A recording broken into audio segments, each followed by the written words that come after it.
Hi, I'm Dr. Thomas Armstrong, and welcome to video number 3 in my video series based on my book, The Power of the Adolescent Brain.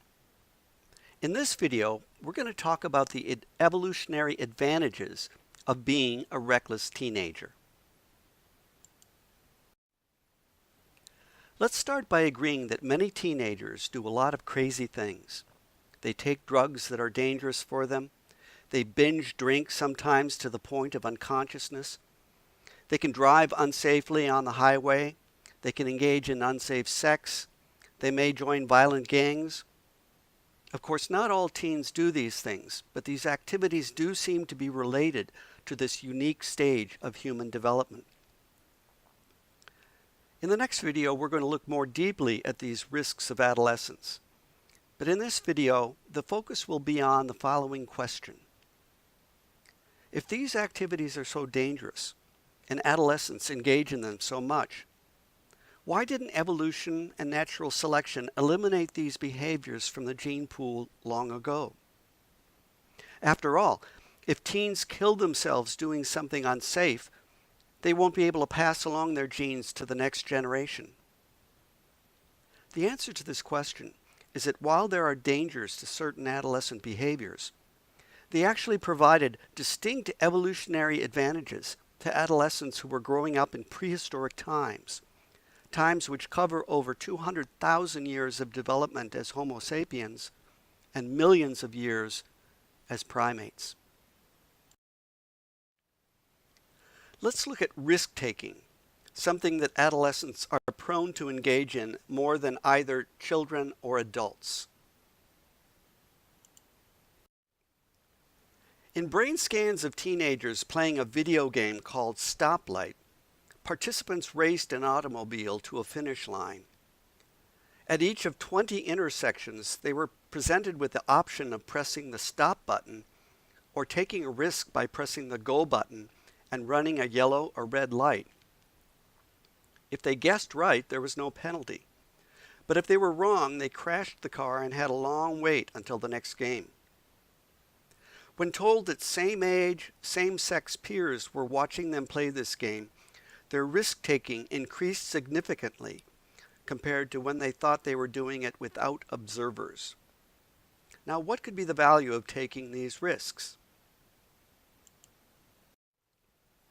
It turns out that nature endowed adolescents with risk-taking in order to get them out of the parental nest and into the wide world to start their own lives. Here you have an adolescent who almost looks like he's trapped with his back to the wall. He needs to take a risk to get beyond his parents and his family cave and make his own way in life.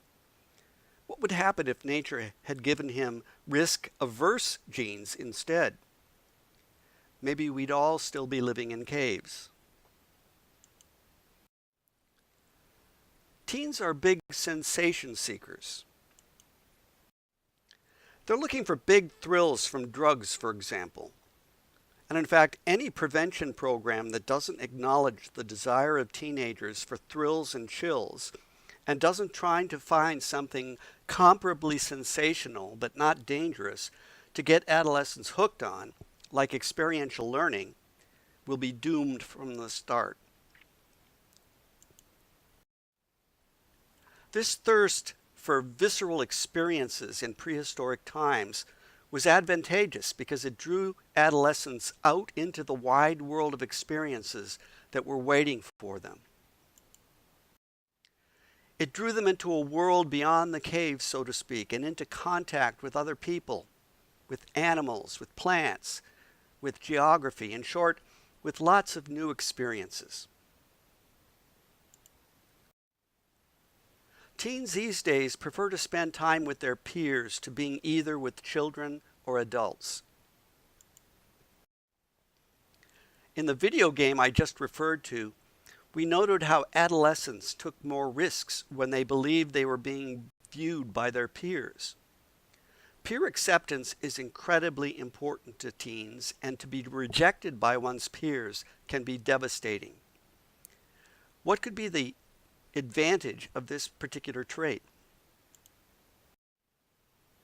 Well, as it turns out, nature equipped adolescents to prefer the company of their peers because it's their peers that they're going to be spending most of their time with in adulthood. It's their peers they're going to be hunting and gathering together with, often under conditions of extreme duress. And so there's a deep survival imperative going on to facilitate intense bonding so that there's harmony and cooperation between tribal members.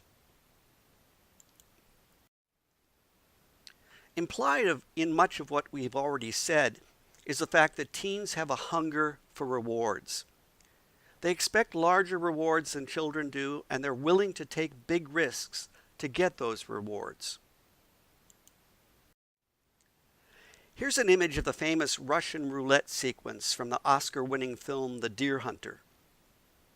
In one experiment that was conducted by scientists, people at different ages were asked if they'd be willing to play Russian roulette if they received $1 million as a reward.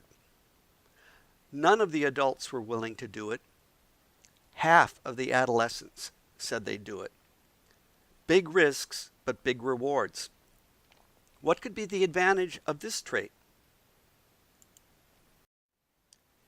In prehistoric times, this willingness to take big risks for big rewards was an important key to survival. It was important because it propelled adolescent hunters to courageously go out on a hunt, seeking the big reward of food to feed their people, or to risk fighting other tribes for land or shelter, or to engage in other risky but potentially highly rewarding activities. Finally, we come to what should be an easy trait to figure the advantages for, although it still seems to mystify some people, and that is, why are adolescents so sex crazed? Why do teens get involved in these intense Romeo and Juliet life and death romances? And keep in mind that Romeo and Juliet were themselves young adolescents in Shakespeare's play. The answer from an evolutionary point of view is that it served to connect teens with mates with whom they could have sex, create babies, and pass their genes along. In addition, this intense desire for a romantic partner served as a magnet for forming partnerships that could then engage in the project of raising children until they became independent. In other words, until they became adolescents and started the cycle all over again.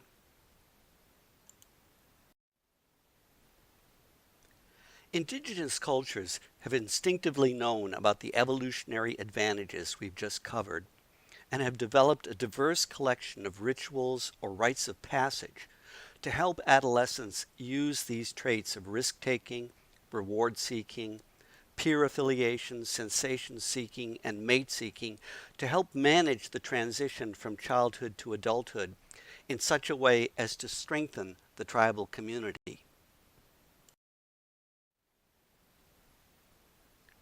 In our contemporary culture, however, we lack those intricate rites of passage, and in many cases, adolescents are left to their own devices. We'll look at some of the problems and perils associated with the lack of contemporary cultural support for adolescents in our next video. I'll just leave you with the thought that one important place where we can engage teenagers in all those evolutionary traits is in school by providing rewarding, sensational, and peer-related learning activities. If you'd like to read about practical instructional strategies that will accomplish these aims, get my book, The Power of the Adolescent Brain: Strategies for Teaching Middle and High School Students. Thanks so much for watching.